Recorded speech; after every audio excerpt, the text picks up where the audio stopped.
Ladies and gentlemen, welcome. I've been fighting with Facebook the last minute or so trying to get this thing to work.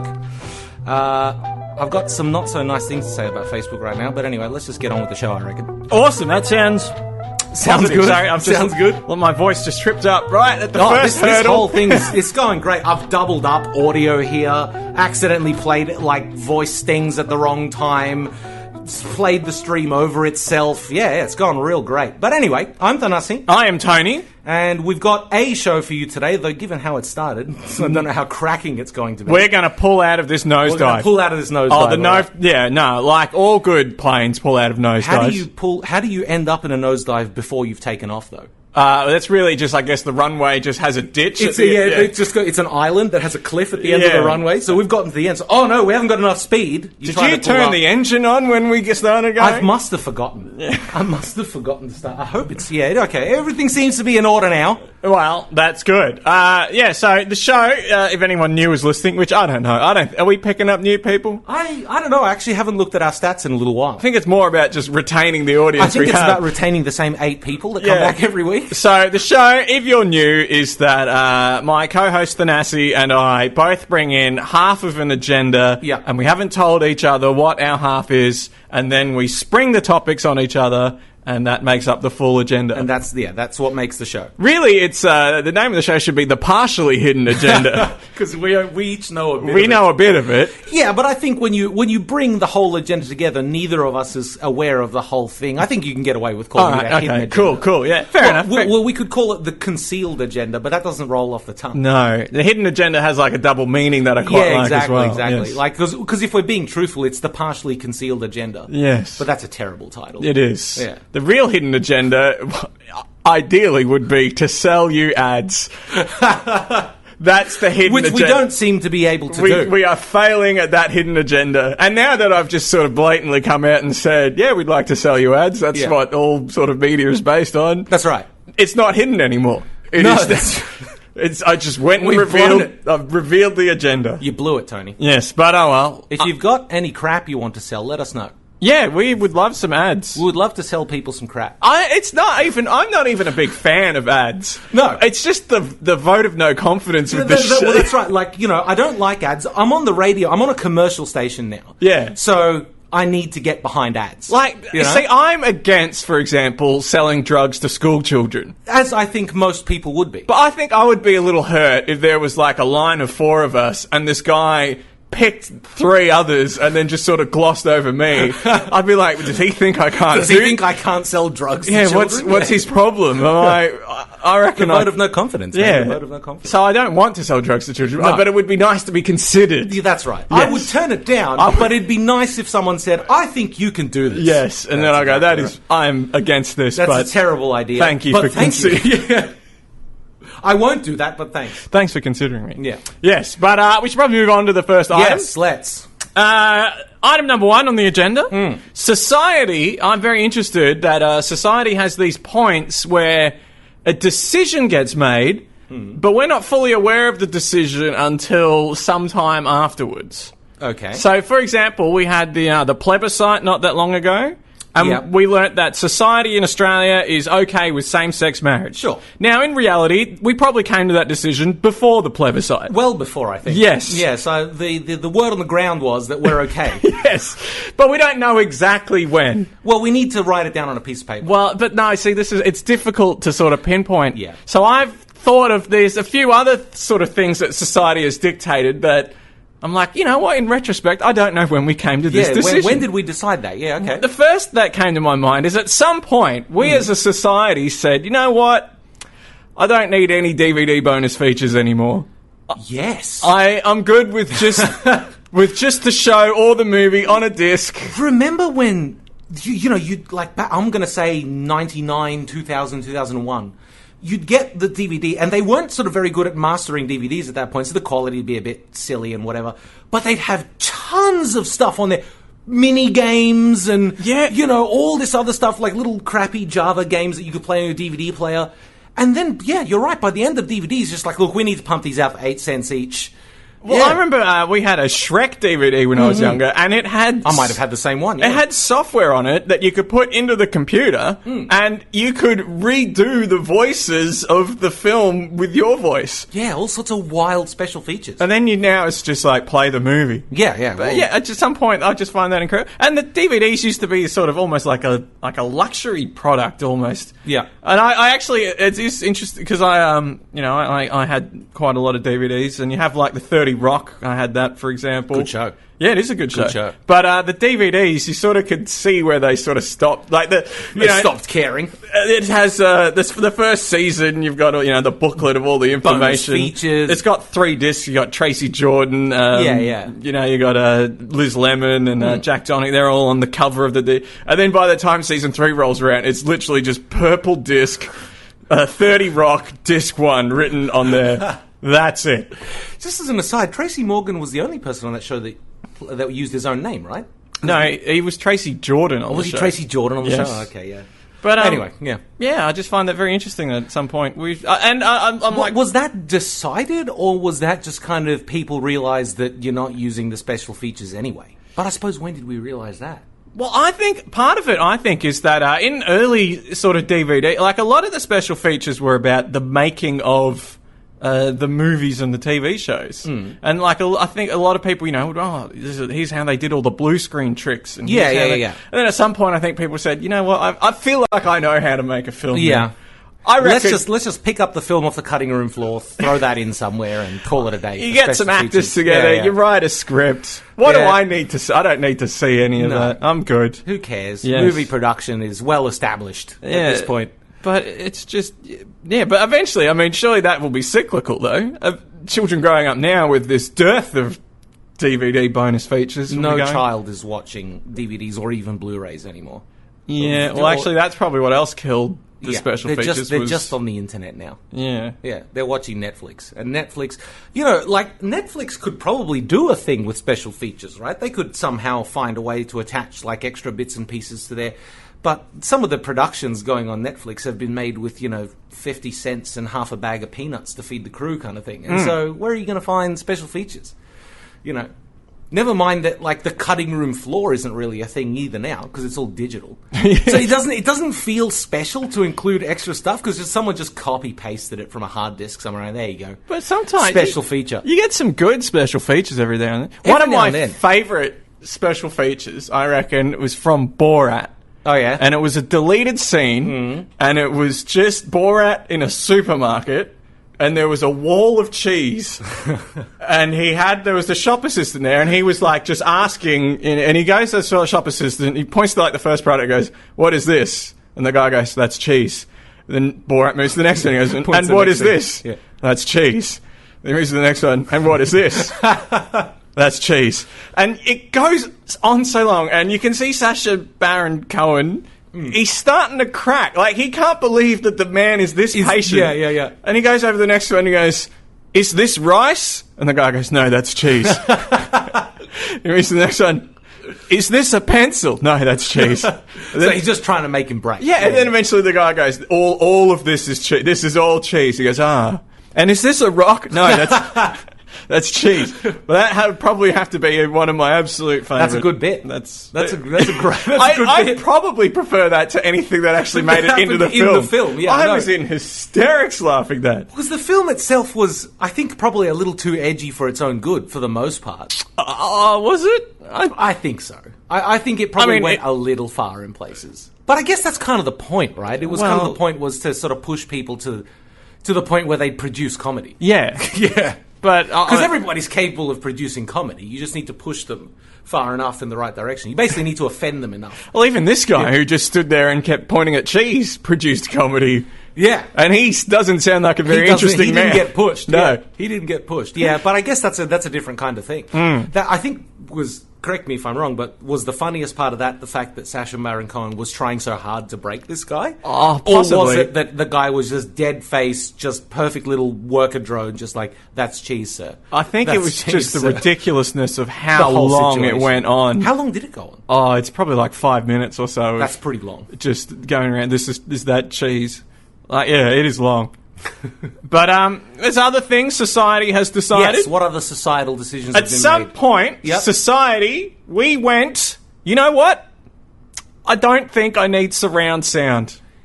Yes, that definitely happened. It just... Because, like, in the mid to late, like, noughties, the 2000s. Yes, everything... Everybody was buying surround sound. Yes. And, like, even people that couldn't afford it were buying those cheap surround systems. You know, the ones with the speaker that's, like, the size of a mobile phone, like those tiny little square ones? Yeah. Everybody had surround sound. Everyone had surround... Well, that was sort of came out with DVDs. With DVD, You yeah. had, So, like, because it was DVDs. too expensive when... I mean, DVD players cost $1,000 when they first came out, right? But by the time everybody had a DVD player, probably, what, would have been 5, 6, 7, 2007, kind of that era. Around there. Most people would have had one. Then everybody started buying surround sound. Yeah, but Yeah. at some point... Because my dad had a 7.2 surround sound... Two system. subwoofers. Yeah, 2 subwoofers. A Wow. left and a right subwoofer. Wow. Stereo subwoofer. Stereo subwoofer. And, Did they uh, have different ranges? Like, were they filling? No, in I think they were just the They're- same. They're identical, It was just the on same- different sides of the room. Yeah, right. 7.2 surround sound. Wow. And one of the amplifiers blew up. Of course. And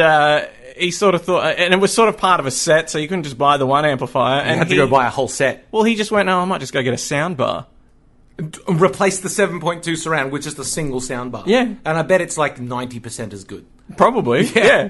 But, I mean... Has that got more to do with the fact that technology's a lot better, though, with those speakers? Like I the virtual know. surround The and all amount that? of people I saw... I remember those Logitech... everyone had those Logitech surround sound speakers for their computer. Yeah. And the amount of never people did. I saw that had the rear speakers just sitting... Yeah, just 4 speakers at the front of the room, then the center and the subwoofer Yeah. on the desk, yeah. People just didn't... Like, putting Well, I speakers think- behind you is just a pain in the ass that over time, society's gone, you know what, I don't need to hear the sound around me now. Because I don't need to have wires all around my room, or I don't need to go through the effort of drawing speaker cable through the ceiling. Yes. Right? If I could have wireless ones that I could just plug into the power somewhere at the back of the room and then stream. Well, you can get those, you actually. can, but there's the delay, right? There's like 30 milliseconds delay between... But can't they just sort of pipe that earlier? Or? Well, yeah, and then it turns into this whole thing where you have to, set up like video delay and whatever. It should do it automatically, but have you ever tried to set up a surround system? As in, like when you do it for the first time, you got to get. They always give you the microphone. the microphone Yeah. that you stick in the middle of the room, and it starts blasting weird noises all over the place. Yes. I went home for Christmas. This is when the amplifier, because the amplifier, the speakers, the two speakers that were sort of delivering the dialogue were just getting quieter and quieter, and so my dad pulled this thing out to try and get calibrate it again. Yeah. And my mother had gone to bed, and this thing. Did he start it up? Yeah, he started, and he went through it so many. Boo, boo, just all these weird noises and static. After the 4th time, I'm like, and it was like 11:30 or something at night, and I'm like, it's now the time to be doing this? And he's like, should be fine. Door opens, bleary-eyed mother walks out. What the hell is going on out here? I'm like, well, I didn't really... It wasn't my place to tell these two people how to live. That's up to them. I'm a guest now in my That's up parents' to them, house. yeah. Yeah. That's pretty funny. He should be able to figure out. That sounds exactly like the kind of thing my father would do. And not because he's inconsiderate or anything like that. It just wouldn't cross his mind. Like, he'd just be like, the speakers don't work, I need to fix them. Yeah, that's same with my yeah, dad. There's an issue here, it must get resolved. That's exactly right, yeah. Because my old man, and sorry, Dad, if you're listening, but my old man is, like, when he gets an idea in his head, it just has to get done. There's no waiting, there's no more appropriate time, and the classic example with my father is my dad will only ever decide it's time to mow the lawn at the height of the middle of the day when it's the hottest. Right? And then he'll be like, I'm going to mow the lawn, right? And we'd be all like, you're insane, it's 36 degrees outside. He's just like, no, I'm going to mow the lawn. And then he gets halfway through, he comes back inside, he's lost 4 kilos in sweat, right? He's like, oh my God, I can't breathe, it's so hot, why did you let me do this? I'm like, we could never have stopped you, dude. You just went and did it. Well, it's better than doing it in the morning when... Yeah, but the afternoon is perfectly reasonable and that's acceptable, true. That's right? true. It's just like, I understand that in Brisbane it's sort of quite hot all the time, but at least you don't have, like, direct overhead sunlight. Just kind of like, don't. He's just like, I have to. It's like, you don't, though. He's just like, but I do, right? Because it's gotten in his head. Yes. Yeah. So, and it's not that he's inconsiderate. It's just that he just gets ideas and he does them. Yeah. Yeah. Well, that's the sort of same with mine. Like, something's broken. All right, I think that's a dad thing. Yeah. Maybe. I'm honestly kind of looking forward to the day where I'm like that. But I think it also, you have to be skilled. Yeah. Like, I'm not super skilled. So I don't know if I'd do that. And I'll go, well, you better call someone.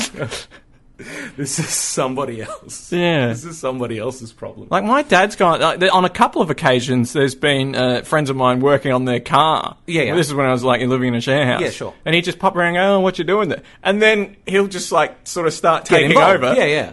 And then my sister... We were going out somewhere, and my sister's like, oh, Dad's out doing someone's car. Tinkering with somebody's car. Yeah. Oh, okay. Yeah. He'll be a while. But I presume he has some level of skill in doing that. Yes. Yeah, exactly. So... Well, he's a bit of a jack of all trades, my man. My old man. But anyway, yes, back to the topic at hand. I think item at hand. We just decided that surround sound isn't as cool as the effort it took to maintain it. Surround sound is only as good as the mastering on whatever you're watching. But even then, it's not essential. Yeah. Well, that's what I'm saying, though, is that, like, I will say that, for example, the DVD releases of and people will have a problem with this, but the remasters of the original trilogy of Star Wars, when they remastered them, now I know they did a lot of awful stuff, like put a lot of crappy CG in it and stuff like that, but the audio mastering on those, and also subsequently the prequels, which were made in sort of the late 90s, those felt like they were worth watching in 5.1. Like, there was a noticeable difference. Most things, unless they were super big budget stuff like Lord of the Rings and whatever, they had proper 5.1 or 7.1 mastering. Everything else was just like, just cut half the front channels and stick them at the back. But also, how often are you watching Star Wars and Lord of the Rings? Once. Yeah. It's not... you don't need surround sound to maintain that. Who's sitting down and marathoning 14 hours of Lord of the Rings on their small... because this is mid-2000s, right? So we don't all have massive LCDs at this point. No. Who's watching it on their... At best, their nice rear projection TV, or, on average... There's no such thing as a nice rear projection TV. Well, exactly. TV. Or on average, in 2007, they're 4:3, but sort of somewhat large CRT. You're not doing that. No. It's not worth... Who's watching Lord of the Rings in 720 by 576? No one. With the top third of the screen cut off. I would rather watch Seinfeld than Lord of the Rings or Star Wars. And you don't need no surround sound for that. You definitely don't need surround sound for what's the deal with... No, you Quality acting and writing beats surround sound any day. Look, there's something to be said about Jerry Seinfeld's acting. Well... But everybody else was a quality actor. I was speaking more generally. Yeah, okay. Yeah, he played himself well. He did. It was the part he was born to play. The third and final thing I noticed, what's the other example? And I noticed this actually when I was I had some television on. I might have even been BoJack. I was watching. Yeah, okay. And someone's phone vibrated, and they went and answered it. Yeah. And I'm like, we're hearing the vibration on the... We as a society have just gone, I want nothing to do with ringtones anymore. Yeah, no. I don't know anybody that... Like, the only time I'll put my phone on loud is if I need to leave it somewhere to charge and do something in another room and I'm expecting a call. Other than that, it's permanently on silent. Yeah, same with me. Yeah, because, no, dude. And I don't think I know anybody that has their phone on loud, probably, except my parents. I'm sure your parents probably leave their phone on loud too. Maybe I honestly don't know. Maybe they've caught up with the modern times. But I know, people, sort of my parents and sort of my parents' age, they'll typically leave their ringtones on. But anybody our age, no. I haven't had my phone off silent since 2012. I don't think. But it creates this interesting thing now where all these movies and television they make the same noise that our phone. When a phone rings on a show, it just goes. And I'm looking around at mine. Yeah, exactly. Yeah. Is my phone ring? Oh no, that's on the show. It's the TV show. Yeah. Yeah, but it's accurate to real life. Yes. Because they know that nobody's got their phones on anything but vibrate. That's true. But it's just, I guess we all just sort of went, you know what? That would only really happen in a TV show that's got teenagers or sort of young adults in it, though. I think. What with? They would use because if they're depicting a teenager interacting with a mobile phone, they've got to do it realistically, which is the phone's on silent. Yeah. But I can't remember whose phone it was on BoJack. It might have been BoJack's, and he's not a young man. True, I suppose. He's a horse. He's a horse, yeah. Well, really anything goes with... I mean, we could try and ask a horse how they would have their phone if they had a phone, but I don't think you'll get very far. Unless you're talking to Mr. Ed. Yeah, okay. Because a horse is a horse. Anyway, that's all I have on Yeah. that. But I don't know, ladies and gentlemen listening, if you guys have any thoughts on things that we've decided, or it's really just observations that society has made a decision in the past that you haven't really noticed until now. Yeah, and they didn't need to get codified like the plebiscite did. Yes. It's like we all just decided that as a society, and we all just go, that's cool. We're I okay reckon with if that. a plebiscite went out and said, do you need surround sound? No would be the overall. Probably not. Probably not. Can't be bothered. I can get by. Yeah. Cinemas, I'm cool with cinemas having them. Well, yeah, of course. No one in their house needs them. No, it's completely unnecessary. Shall we? Yes. Here. Put a cork in that. Here. Item number 2 on the agenda. Ooh. I've got. So you did an item probably like way back in our second or third episode about secret source. Yes. Right. People Still- guarding. Yeah. go on. Still probably one of the... Yeah, one of our best. One of our bits, best One of items. our best bits by far. Peaking early, it was a dream of mine. Yeah. Yeah, I think we did. Though we've had plenty of good shows since then. We've had plenty of good shows since then. But this is sort of somewhat related in that, internet security or software sort of security is like a huge thing and has become a massive thing, particularly in the last, it's been important for decades, but really, I think things like, people making sure that their connections are encrypted and stuff like that has only become a thing that's very mainstream in the last sort of 5 years, right? Now, it's at the point now where even like mums or dads are looking for the little padlock icon up in the browser to make sure that their sort of connection's encrypted. Mm-hmm. And yet, we still live in a world where people will send sensitive information in an envelope through the mail. Yeah, but... that is not only is it the slowest transfer protocol, it is by far and away the least secure. And people are just okay with their new driver's license showing up in the mail. I understand there isn't a good way to distribute that digitally, right? But send me the only way to solve the problem is to really sort of inconvenience people, right? It would be to send them a letter say, come and pick up your new license. But that's sort of the card itself. But plenty of other stuff, bills and stuff coming in the mail. Got information, my account numbers and various other things, maybe even information about direct debits, all on the piece of paper, in an envelope, in just a box outside the front of my house where 5,000 people walk by every day while I'm sitting in an office.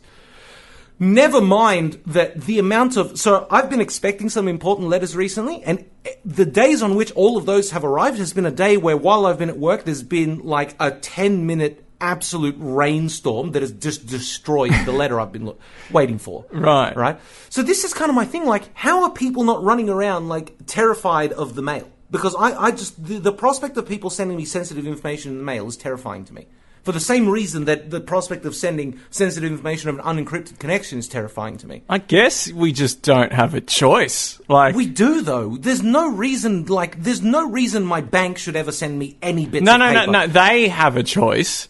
You don't have a choice. That's what I'm saying, is I should have that choice because my bank can absolutely do all that stuff digitally. Yes. Is it more secure? I mean, yes, because there's no security whatsoever in mail, and the flawed security of the internet is at least something, right? Yeah. But why don't we have a vote about that? Why haven't we decided as a society that mail is just not on anymore? Well, it's interesting. Mail is on for certain things. It shouldn't be. There's nothing. You're saying we should get rid of it entirely? Yes. No more mail. What do you get in the mail that's useful? Parcels from eBay? That's a little bit different. They get delivered to your door generally, right? I'm talking about people slipping an envelope into a mailbox outside your house that has sensitive information in it. Because typically they're not leaving that box there unless you've explicitly said they can. Right? Yeah. They're either waiting for you to sign for it, or if you're not there, they take it to a post office. That's true. That's okay. I'm not saying get rid of addresses. Right. I'm saying get rid of, sending out mail in, sensitive information in envelopes. Well, I think we're heading that way. It's just... We should have, the internet's been a thing since the, early 90s. The internet has been... secure. Acceptably less crap for the last 5 or 10 years. We could have at least started making progress towards... I mean, if you really look at the internet, it's just a mishmash of disparate technologies that nobody understands how they actually work, right? Mm-hmm. But even that is better than putting my license in an envelope or putting information about my license in an envelope and leaving it outside my house where anybody can get it. Yeah, that's true. I don't know. I don't have... I mean, the solution really is for other people to put the work in. Yeah. Yes. But yeah, it's very hard. We don't really have a lot of say in this sort of thing. But, like, how much money will banks save not having to send millions of letters every year? See, what you need to do, really, is establish your own driver's license official... You need your own driver's license. Driver's license needs to become an app. I think it will be. Yeah, I think Sydney's all your ID needs to become an app. I think Sydney's already doing something like that. But you need to set up, like... All right, I don't have a Australian driver's license, but I have a Thanasi driver's license. Yeah. I've got my own. Look, I reckon that I can drive, yeah. So I've issued myself a license. Well, maybe that's a bit... But you could issue other people licenses. It's because they got the monopoly. Yeah, I have to somehow fabricate the authority to issue people licenses, though. Yeah. That might be tricky. You could just go around thumping everyone who doesn't accept... You just have, here's your license, and if someone doesn't accept your license, call us, we'll go thump them, and that's how you establish an authority on licenses. Yeah, okay. Yeah. If someone won't accept it, I'll just make them. Yeah, basically, that works. I had an interesting thing with mail a while ago, because I signed up to Telstra just to get the landline so we could have the internet. Mm-hmm. And, I'm doing it over the phone. They're asking me to spell my name. I get the thing. And obviously, they've heard the S's as F's. That happens a lot. So I am... Tony Beffelink. Tony Beffelink. That's good. It's good. I never correct. I was like, whatever. The internet works. But then, I'd start getting, unsolicited mail. And it's like, to Mr. Beffelink from this thing. And I'm like, well, you've just looked that up. Yeah. You clearly don't... Yeah, they don't... You don't have any actual business relationship with me. You've just taken that information off someone. Yeah, but it was a nice little filter where you could just sort of crumple that up straight away. Oh, yeah, don't need to look at this. Yeah, that's a good point. So my advice to you, if you're worried about your security... misspell your name. is put out false information. False information. A little honeypot of... just add one day to your birth date or something like that. Something like Subtle that. Things, Yeah. And then... Unfortunately, you do still have to give them your real address. Unless you're then never going to send you something you want to see. I had a friend who got pulled up for a tram. He didn't have a valid ticket. For the goon squads, yeah. Yeah. And they sent a letter out, and they got one letter of his name wrong. That's not his ticket. Well, then, he wrote back, that's not not at his this ticket. address, and returned it. Yeah. And that was the end of that. Yeah. Nice. That's good. Yeah, but see, normally they ask you for ID if they corner you on a train or a tram or whatever. But if you haven't got any on you... I think he would have given the ID. You could just kind of subtly misspell your name. I wonder if they have the power to arrest you if you don't have ID, though. I never remember what the rules are with those. Because you've got those authorized officers and you've got the public... What are they called? The PSOs. I can never remember what it stands for. And then you've got police. So PSOs are kind of police and authorized officers are kind of... Well, no, they're just transport cops. Right? But I can never understand the matrix of who has what powers. Who has the power to arrest me? Who has the power to hold me until the police show up? Who has the power to ask me for ID? I can never remember. And that has to be by design. Yeah, probably. That has to be by design because you've just got a person with a uniform and a badge asking you questions. You can't remember who has the authority to do what, so you just hand everything over. But have you known, I don't feel like anyone has any... No, and the less power they have, the more a power trip they go on, the worse a power trip they go on. Because even online, people sort of, go to a legal forum or something and go, hey, I have this situation. And everyone's like, look, I'm not a lawyer, but blah, blah, blah. I'm not a lawyer, but blah, blah. Is anyone a lawyer? No. No one's a lawyer. No one's a lawyer. My favorite one, speaking about internet law, is, the kids that would be like, I'm going to send your IP address to the FBI. That was always my favorite. So I'm going to report you to the FBI. I've recorded my brother's a hacker. My dad works for Nintendo. Those kids. Uncles work for Nintendo. Yeah, uncles work for Nintendo. I backtraced it. I backtraced it. I once went to the front desk at the school, at high school, and I said, can I have a copy of the school rules? Do they not have one? And or they did said, say no? They said, why do you want that? And I'm like, well, I just want to know if I get in trouble, I want to be able to wiggle out. I'd like to know exactly what the rules are so that I could, do what, Yes, to see what see how I can get away with the rules. And she said, okay, we'll have to get back to you on that. And then 2 days later, they said no. No, they said, look, we don't actually have a copy of the school rules. And I'm like, well, the teachers just sort of make it up. They make it up. Yeah, they're not codified, are they? Yeah, and I'm like, well, how are you meant to sort of deal with that? If the teachers, the teacher says you can't do that. Well, okay.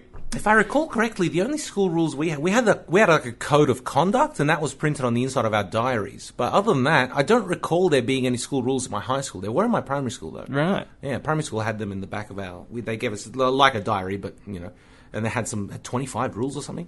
Yeah, well, a friend of mine was, there was an outdoor table and he was standing up on the table. And some teachers comes along, don't stand on the table. No, the teacher came along and said, do you stand on the tables at home? And he gave him the most withering look and said, no. But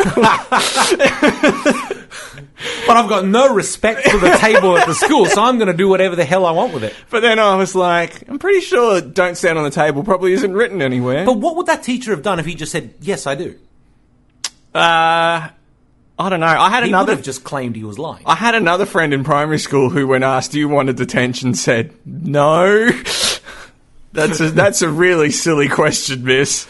Our school principal always his bit was that if you see me with my shirt untucked, you can untuck your shirt. And there was one morning he was obviously running late. And so he's parked his car, he's jumped out of his car, and he's kind of tucking his shirt in as he's running into the office. There were 3 students, the kind of students that were always getting uniform detention, 3 students walking by that immediately saw it and just pulled their shirts out as he was running by. And he stopped and looked at them and then obviously realized that he had said that to them at some point and just kind of scowled at them and ran into the office. And I was just like, oh, well, you know what? At least he's sticking to his thing, right? He's sticking to his thing. That's his thing. Hey, consistency. That's all you want. That's exactly right. Well, that's all I got. Yeah, I reckon that's all I've got too. I just want to go through some of the comments that we've got here before we go to our station IDs. And they are just station IDs, unfortunately. Brilliant. We've got here, someone says, I've never heard of left and right subwoofers. Well, I don't know if they were positioned left and right. They would have been identical channels. Yes. And just, because I don't think I've ever seen anything mastered in 7.2. Well, and that's, no, I think the Star Wars DVDs were, maybe they were 7.1. 7.1. I'm pretty sure that was 7.1. Yeah. But I was sort of getting into my dad and I'm like, well, is it really 0.2 or is it just 0.1 twice? Yeah, I think it's just 0.1 twice. That's not 0.2. It's not. But they'll do anything. I've got, these are all from the same person. Your dad is a Greek mowing god. It's not. No, he's not. He couldn't get through it. It's not heroic if there's no chance you'll die. Well, mowing doesn't need to be heroic. Well, it just needs to be arguable. It needs to be done. It's not arguable, is it? It's just a job. No. It's a chore. Clearly we need surround sound mobile phone clusters. All right. And, just 3D printer license. Everyone has a 3D printer, right?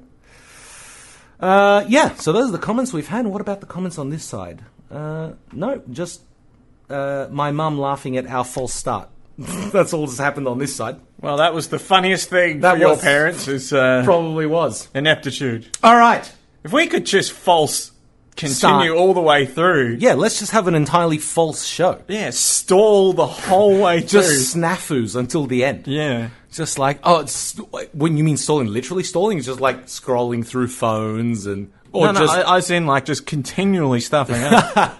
No momentum whatsoever. That'll be the Turbo Dregs episode. It's just we spend the whole time trying to get around to doing it and then it just never happens. Yes. All right, we shall be back in, how long is this? 25 seconds of station IDs. Fresh Radio.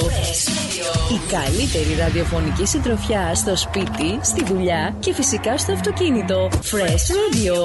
Γιατί απλά δεν μπορείς να αντισταθείς.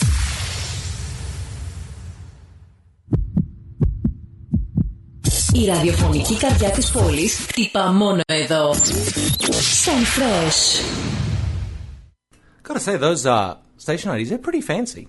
Yeah. That first one in particular has kind of got this funky beat in the background. Is that one that goes, Yeah, that one. That one, yeah. And what's the second one? That's the one that just goes, that just says something about Fresh Radio, and it's just got that weird little glitch sound, then it goes like, what happened to, we used to have one that would go, Aku's Fresh Radio. Yeah, Aku's Fresh Radio. That was the one. That one occasionally comes up last, the 1 second or 2 second long one. Yeah. Right. We got that one last week. Oh, did we? Yeah, we did, but we didn't get it this week, apparently. Right. They're even cutting our station IDs now. Yeah. Though, in a sense, they're giving us back 2 seconds of show. Well, that's not clever. That's inadvisable. That's not smart. That's inadvisable. Take away more show, put in more ads. We The need ads are polished. less show and more ads. Yeah.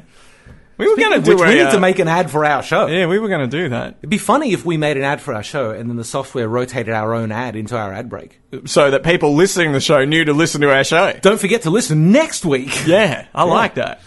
All right. Did we hear that last one? I don't remember. Let's hear it here. Here. Item number 3. Item number 3. I was having a think. There's a lot of different jobs. Yeah. And some jobs are more glamorous than other jobs. Certainly. And some people who have a less glamorous job, you know, stacking shelves, Sure. you know, digging a ditch or whatever, often, you know, will just say, oh, look, I just do this. Yeah. And people say, hey, it's honest work. Yeah, exactly. It's honest work. It is honest work. Sure. And I was just sort of wondering, at what point does a job stop becoming... And become dishonest. Where is the demarcation point from honest? Because I was thinking... Demarcation's a good word. Yep. I'm a software developer. Yeah, is that honest or I don't dishonest? think that is not honest work. I think that's dishonest. When you're looking at what some of these tech companies are doing, that is not honest work. Never mind that as a software developer, you'd be lucky if you spend half your week doing productive work. Yeah. Because the rest of it is either meetings or pontificating or running between buildings, in my case, as it turns out recently. Yeah. The other day, I had to walk back and forth between a couple of buildings at work like 5 times. That's like 50 minutes of my day wasted just walking between buildings. Wow. Yeah. You should build some software to work out whether everyone who's in one building should be split up into a different building. We're moving everyone into the same building once we build that building. Right. So, but until then... I heard something that... Monash Uni did. I think it was Monash. They simulated. They built a building, but they didn't want to build paths, and they got ants. They got they made a model with ants around it, and they saw where the ants would go to work out where humans were most likely to walk. The last time I checked, ants weren't particularly bright. Yeah, and also they didn't have much of a sense of direction. But they just sort of take the shortest path. Do they? See, the thing is, a lot of path designers design for beauty. Yeah, sure. We don't want to just put a path here. It's going to cut through this nice green field. I don't understand that. Well, it's have I spoken about my idea of interior design on the show? I don't know. Okay, well, I'm going to repeat it. It's not going to take long. So I have this friend, for example, who likes to buy nice things for his house, and he's very particular about the way he sets everything up, and everything's very nice and consistent, whatever, right? And he does a great job, kind of thing. And that's not to say that I don't like that sort of nice thematic design, but I can't be bothered. So my idea of interior design, or design in general, is just put stuff wherever it's the most effective. Put stuff wherever it's the most useful to put it, right? So that's why, for example, you look at my living room, there's a couch and a table, and then just sort of another random table over here, because I found that it was very useful to have a table there. It doesn't look good there, but I use it a lot, so it goes there. Yeah, that makes sense. Right, and that's just kind of how I've always done things. So the idea of building beautiful paths as opposed to paths that will get me where I'm going as quickly as possible is offensive to me. Well, that's the ants are showing us the way. This is the thing, though. Mind you, I haven't done any research or learning about ants probably since primary school. But my understanding was that ants just followed a trail of, it was either hormone or some kind of smell anyway. Yeah, ants but just kind of one of the ants has to leave that. You got the trailblazing ant, and then the other ants just follow the trail. So does that ant know where it's going? I don't know. I think it just smells food. This is the thing. I'm not convinced ants know where they're going. Look, this wasn't even the topic. Okay, sorry. Let's get off the ants. All right, off the ants. If we want to, listeners, if you want us to talk more about ants, we can talk more about ants. We'll save some for the show. But the job, what is an honest job? Yeah, I don't know. I think the cultural thing tends to be like physical work is honest work, right? Well, that is, but is that just a coincidence? No. Is it honest work because anybody could do it? I reckon, and we can play around with this theory. Yes. It's that honest work is work that it is very difficult to cause a scandal in. That's a good theory. So if you're stacking shelves at a supermarket, How wrong can your it really opportunity go? Yeah. for scandal is It's very quite low. low. If you're out there digging trenches, I mean, you could go rogue and dig a trench somewhere where you're not meant to. But I mean, the worst you could do is maybe like break a gas line or something. But that's not really a scandal. It's just an accident, right? Yeah, that's not a scandal. exactly. If you're a firefighter, you Yeah. can't really. There's no scandals there. You're just putting out fires. Yeah. And like I mean, you're doing great work, but how wrong can it really go? the biggest scandal you could do is wet something that's not meant to be wet. Okay. That's honest work as far as I'm concerned. All right. That's my theory. Is where a software developer, big scandals. Yeah, You could have, stealing all sorts of things. You Yeah, shouldn't be stealing software, stealing customers. stealing information. Yeah, breach of contract, all sorts of losing passwords. dubious activities. Actors. Leveraging the corporate, infrastructure to launch a DDoS attack. Exactly. Yeah. Actors are full of scandal. Like, there's nothing Yeah. honest about. Oh, you can absolutely be a bad actor as a software developer. No, I'm talking about actors. Yeah, no, but I'm talking about being a bad actor as in just being a negative Right. force, Right. But that's the theory. That's a good point. That's a good... So the honesty of the work is inversely proportional with how likely you are to cause a scandal. Your opportunity, not likelihood, Or but opportunity. opportunity. So the amount of opportunities Yeah. that exist to cause a scandal. That's an interesting point. So that's why I think a lot of the sort of, I guess, like blue collars or the working class. Yeah, that's why it's honest work. That's honest work. If you're working in the mines, what can you do? I mean, exactly. You can't. But if you're working in the management of the mines, then yeah. there's a lot of opportunity for scandal. You could be exploiting people. You could be selling to dodgy people. You could be doing all sorts of things. Exactly. We've got a comment here. Honest work is anything people would prefer you to pick as a vocation over selling meth to kindergartners. I mean, that's a little broad, because that's basically everything except that, Yeah. I think. I don't think there's many things people would consider worse, short of, like, being an assassin or something. And even then, probably... Is that honest work? I don't know. That's not that's honest. definitely dishonest work, but what I'm saying is, would people prefer you to do that over selling meth to kids? Well, I'd rather meth be sold to kids than me being assassinated. Should we really be saying meth and children in the same sentence on this show? I don't know. It's done now. Look, our work on this show is not honest work. This is dishonest work. We have a high opportunity for scandal right here, right now. The next word that comes out of my mouth could theoretically cause an international incident. Do you have the bleep button nearby? No, there well, isn't one. That's a shame because... no, I'm not nothing. Yeah, no. Please don't do that to me. I mean, look, I don't care, but, So what about like a pastry chef? Would you consider that honest work? I mean, yes. Opportunity for scandal is low, I suppose. Quite low, though I suppose being in any kind of high-pressure environment, I suppose you could crack it at someone, but That's not a that's scandal. not really a scandal. I mean, I suppose it depends how badly you crack it at I someone. mean, if you were like stealing teeth and baking them into the pies or something, that's scandal. True. But then But again, you can cause a scandal at any time by Yeah. just saying the wrong thing to the wrong person.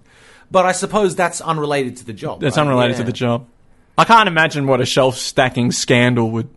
You Yeah, I put mean- meat in the vegetable section. Yeah, I mean, that would be irritating and you might get reprimanded, but that'd be about the worst of it. That'd be about the worst of it. That's why it's honest work. That's a good clear line of demarcation there. It's quite good. Oh, but thank you. what's the threshold though? Because I think every job to some extent has the potential for scandal. But at what point does it become like dishonest? It's when you have. At one point does it come dishonest? Well, yeah, that's. Because it's not. Is it a scale? Like, are we talking about a spectrum of dishonesty, or is it just a job is either honest or dishonest? I think it's a spectrum. I think, Okay, like yeah. politician, for example, Incredibly dishonest. incredibly dishonest. Yeah, yeah. The chance for scandal is huge. It's basically 100%. Exactly. Yeah, yeah. Whereas, Particularly with some of the numpties that have been through Canberra. yeah. Yeah. Whereas building a house. Oh, actually, no. There's a lot of. Yeah, yeah. Well, you could- okay, but this is divided up between, I suppose, the design and then the people who actually go and do the building. I suppose No it is. one is getting annoyed at the builder. cheaping out on materials or something. Oh, yeah, but isn't it the builder that would cheap out on the materials? Isn't there like a manager that's telling them to build with the materials? I think that depends on the person you've hired. Well, yeah, I suppose. Yeah.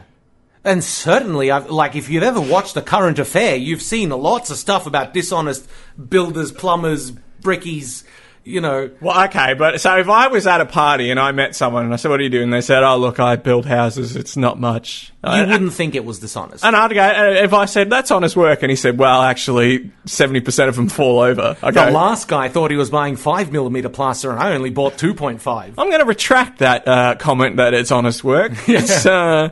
Sounds quite dishonest. Good point. Thank you. You've really taught me something today. Yes. I've got another comment here that says that linear work output is a key component to a job being honest. How so? I don't think I agree with that. Yeah, I don't think I agree That's with all. That's the only... There's no follow-up to that. It's just that.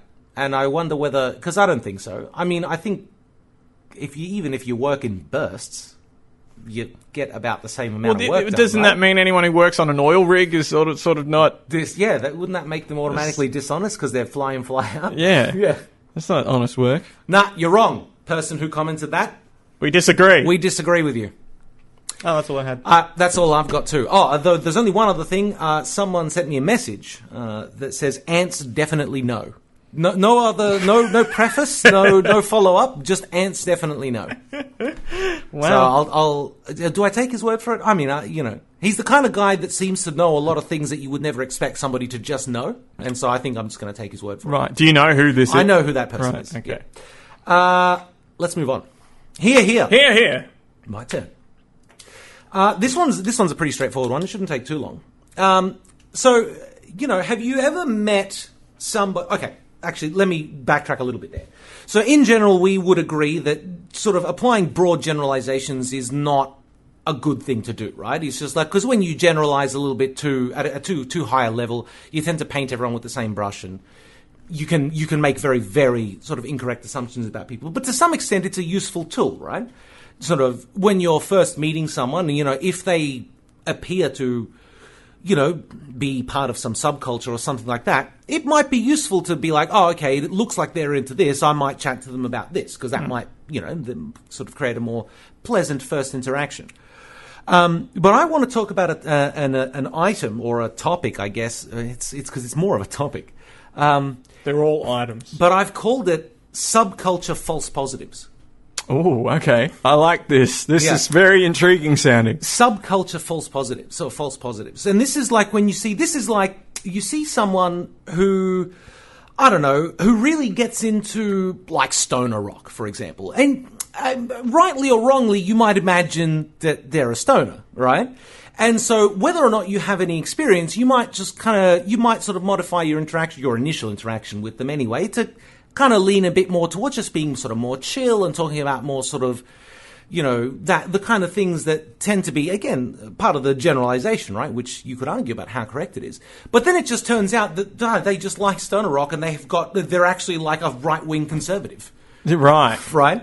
And it's just like, and that to me, has that ever happened to you? Because I find that incredibly jarring whenever that happens to me. And I find it happens a lot in our kind of circles, the kind of software developments, just like the more, I don't know, I've thought about this for so long and I can't really put a finger on it, but it tends to just be anywhere where people with really broad tastes, and it tends to be people that are more highly educated or whatever, they just they're into the stuff they're into for no reason other than they just think it's interesting. And it sort of causes all these false positives all the time. Right. Yeah.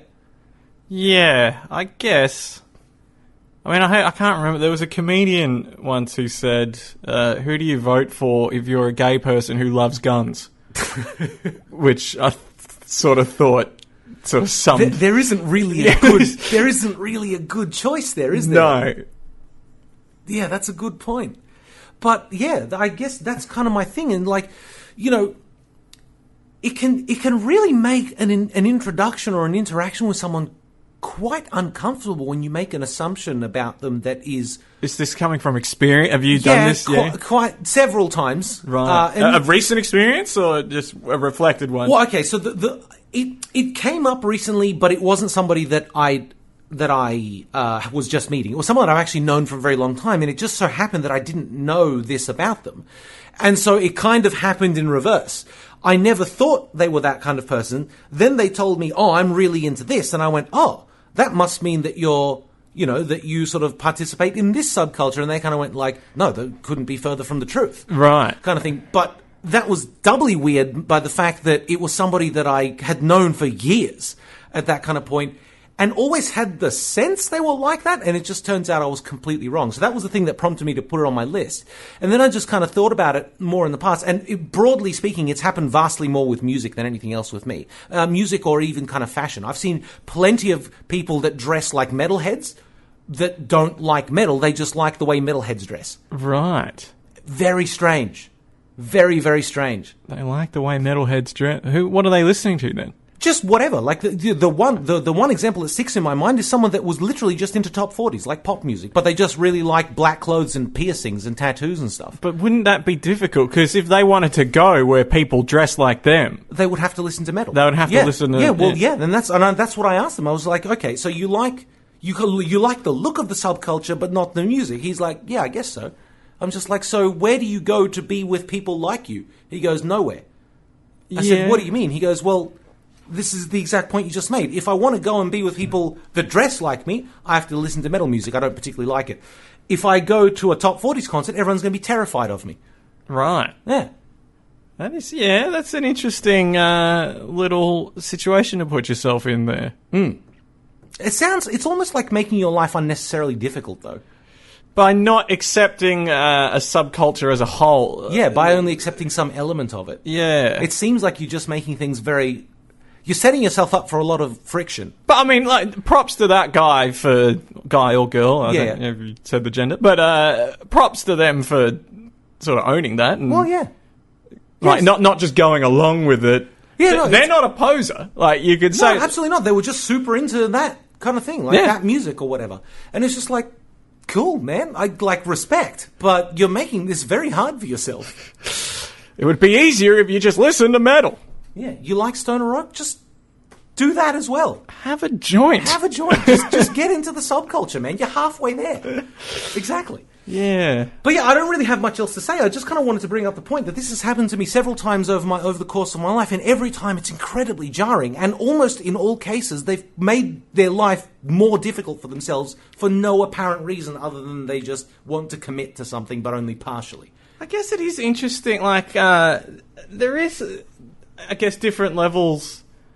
Like, I'm quite, I would say I'm a big Star Wars fan. Sure. But if I end up with a room who are people sycophantically Star Wars, I'm just like, I can't deal. It's bad, isn't it? Like, yeah, exactly. We like the same thing. You seem to just like it a bit more. I'd rather talk about the ways it's screwed up and stuffed up. And to me, they're the interesting conversations, not just, oh, that was great, wasn't it? I like the lightsabers. That's not an interesting conversation. I like the laser swords. We established 40 years ago that lightsabers are cool. That's not a new conversation. Let's look at what these films did, new and not very well in some cases. Yeah. But like, I guess so there's that interesting sort of disconnect you can have from a subculture. It's just more proof that people are strange, I suppose. Yeah. We are all weird. We are all quite strange. Yes. Anyway, that's all I've really got for that one. It was more a point that I wanted to bring up. I just thought it was interesting. Yes. I was hoping we'd get some comments about it, but we haven't, unfortunately. So. Oh, well. Here. It's all right. I've only left you with 4 minutes. That's fine. This one's going to be very short. And then we got the other business where we got. Yeah, we've got to do other business. Yes. So I was at the Lunar New Year on South Bank. Yes. And they had there was a guy, he did he got a pole, he got 4 people from the audience up on the pole who was doing tricks 17 feet in the air. I'm sorry, what? So how did he put people on the poles? No, so he got people, there was 4 people holding the pole up, basically. Right, okay. And then he was on the top of the pole. He was doing stuff. Yeah, yep. He was doing acrobatics, know. And look, he was all right. He was pretty good. He didn't fall to his death, which is always a positive, I think, when you're watching someone do acrobatics. I mean, arguably would have been fairly exciting, but I don't know if it was really a nice bookend to the whole experience. It would have been traumatizing, I think. But I was just sort of thinking, I've never heard this guy, and I'm probably never going to see him again for the rest of my life. Yes. And I was just wondering, like, there's a lot of other, like, that can be true of, like, people who go on singing shows. There's a lot of them, and I'm never going to see any of them ever again. That's true of almost every single person you walk by in the city every day of your life. Yes, but there's a lot of people in singing shows that have the Dunning-Kruger effect. Oh, yes. They don't, one of my favourite effects. They don't know how terrible they are. Well, they don't know enough about singing to know that they're not very good at singing. For a bit of context, Dunning-Kruger is people who are bad at something generally tend to think they're good at it, and people that are good at it generally tend to think they're not terribly good at it. Yes. Lots of singers come out and do shocking. Yeah. And the percentage is quite high. But that's why we put them on television, so that we can laugh at them. But my thought watching this guy climb up on the tightrope was, how many, like, terrible acrobats did whoever put this thing on, did they have to vet?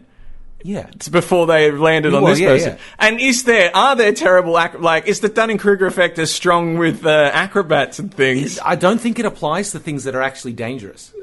Why not? Or not as much. I think there's a much higher threshold. Like they would have to be absolutely deluded. Yeah, but there must be some deluded acrobats. Of course, there's got to be someone that's deluded enough to have thrown themselves off a building with a parachute and killed themselves because they thought they could do base jumping. Yeah. Or they thought they could walk on 35-foot stilts and broke their neck. I'm sure it's happened, right? But yeah, I feel like the barrier to entry is quite a bit higher because generally people would be quite scared of standing on 20-foot stilts or whatever. Yeah. Because there's a very real possibility you'll be killed. But if you're deciding who goes on, if you're doing, like, an audition... Or if you're auditioning, yeah. Like, are there people coming in and you're sort of like, that guy nearly killed himself. I think we'll pass on him. Yeah. Yeah. That must be very... It's like, if you're a singing judge... The worst you're going to hear is some bad singing. Yeah. It must be pretty traumatic if you're judging acrobats. If you're going like... This is auditioning acrobats. I could see someone die here today just because people don't realise that they're not very good at this. It's just they're bad at it. Yeah. I don't know. I mean, particularly when you brought up the singing thing, it's just like competitions like Australian Idol and X Factor and all this kind of business. You could literally rename any of those like 12 weeks of Dunning-Kruger and then accidentally a singing contest in the last two. So... that's why we watch them, because they're hysterical. Yes. But yeah, I always tune out. Once they weed out the bad singers... Yeah, that's when you stop watching. You just watch the auditions in the first few weeks. There is actually a round before the televised The one round. that one doesn't get televised. They cut out the middle. The people who are... Yeah, they leave the worst ones in. Yeah. Yeah. They cut out... Anyone that's just lackluster is gone. Good, not great, you're gone. See you later. Yeah. We want great and just... How insidious is that, though? They know it makes great television, right? Yeah. Well, great. But that must, it's got to fuel their it's not really it's their ignorance of how good they are. Well, yeah, it's absolutely causing them to suffer the effects of Dunning-Kruger even worse. Yes. Because they're like, yes, I made it through the first round. I must be good. Yeah. Yeah. But they do that so that they'll come in and completely bomb when they're on television. Because, they're going to pick, they might have picked a sort of somewhat easy song for that first round. And then they get through the first round, they think, right, here's my chance to sing, an opera kind of thing. And they make fools of themselves. We all laugh and carry on, and then they get kicked off unceremoniously. Yes. Well, that's all I really had to say about that. It must be worrying being a judge for acrobats or circus performers. That's a very specific item. Yeah, look... If you're going to be like that, it's going to be a long year. There's going to be some specific items. Yeah. We got 52 weeks of this. Yeah, unfortunately, we're also kind of out of time. But let's see if we can do a little bit of business before. Oh my God! I'm sorry, ladies and gentlemen, but these computers are absolutely causing me grief today. Nothing is working properly. Very specific. Uh-oh. Here we go. The theme song's coming. All right. Any other business, Tony? I don't have any new business. We set up a bunch of watches. We set up a bunch of watches. Unfortunately, we realised before the show that neither of us remembers them all. There was a haircut watch. You haven't had a haircut. No, I haven't had a haircut. Bluetooth watch. I do have an update on Bluetooth watch. What was Bluetooth watch? Bluetooth watch was me bringing in situations where my Bluetooth started irritating me. Oh. Yeah. And so you know how the Bluetooth on my phone supposedly worked? Yeah. It stopped working. Oh, okay. Yeah. Now we're back to having to reconnect everything 10 times before it works. So... yeah, who knows? The universe makes sense. Yeah, well, I mean, it's back to normal in a sense. In a strange way, I feel some relief. Well, so that's Bluetooth. Sorry, Yeah, so there was hair watch, haircut watch, Bluetooth watch. I genuinely don't remember the rest. There was some strange ones, I think. There were some strange ones. Oh, I was meant to... there was Society Watch, where I was meant to... Oh, yeah, you were meant to think of the reasons why all pressure is fake. All stress is fake. No, I just needed one counterexample that society is the cause of all pressure. Yeah, so you needed one counterexample to ruin my argument. Yes. Yeah, have you come up with No, I have put no effort into that. And you never will. If I was a bit more confident, I would bet you that next week I will do that. So a bit more confident and active. Yeah, that's true. The activity's got a lot to do with it. Yeah. I also... There's an email that we didn't read out at the end of last year. Oh. And it's still pertinent because I still refuse to wear shorts. Esteemed listener, George, emails us with an email whose subject line is, once again, just shorts. Shorts. He says, "It is impressive but crazy to me that Thanasi always wears long pants. I guess that's why he moved south of Brisbane. I almost always wear shorts. It's too hot otherwise. I don't wear shoes very often either. I wear sandals when absolutely necessary. Shoes are a scam." Is he... I mean, I know the answer to this, but is he an old man? In many ways, yes. In many ways, yes. He adds here, "As an added benefit, this allows me to bypass the sock conundrum. Socks are also a scam. This is so... Cheers, George." This just sounds like something someone's written either before or after going to feed a bunch of ducks. So George and his boss at the place he worked at had a whole thing. They were trying to convince the management that they shouldn't have to wear shoes in the office. And I don't know if you remember, a couple of years ago I went to a conference and sustained rather a bad burn to my foot when someone spilled a cup of tea. They actually used that as an example when they went back to their office to try and convince managers that they shouldn't wear socks and shoes in the office. As far as I know, they still have to wear shoes, though.